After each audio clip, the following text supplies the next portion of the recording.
प्रतिमा recording studio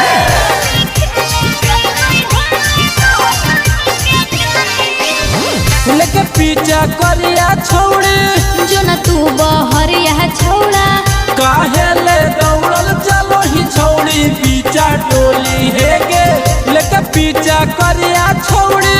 जो न तू बहरिया छौड़ा काहे ले दौड़ल चलो ही छौड़ी पीछा टोली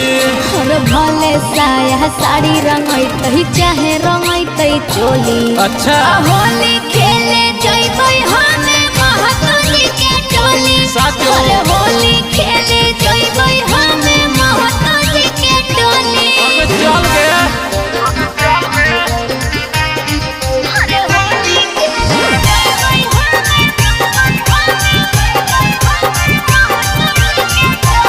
मिक्स बाय शैलेंद्र बाबू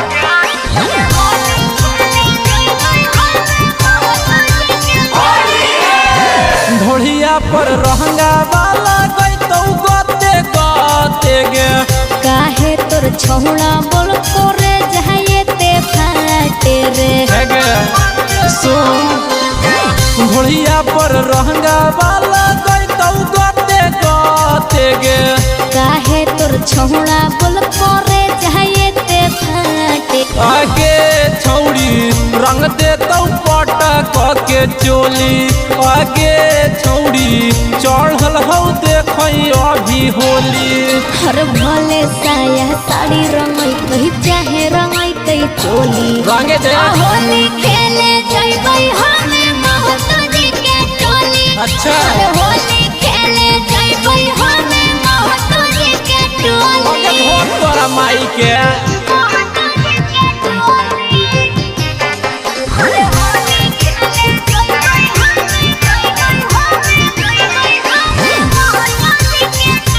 माँ प्रतिमा रिकॉर्डिंग स्टूडियो शेखपुरा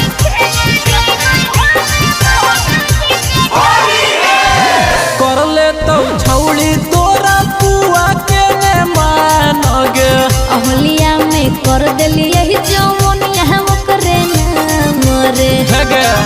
ऐसे कैसे होता कर ले तो छौड़ी तोरा पुआ के ने मान गे होलिया में कर देली यही जौन यहाँ ओकरे नाम आगे छौड़ी सोनू सालंदरक चलो बोली आगे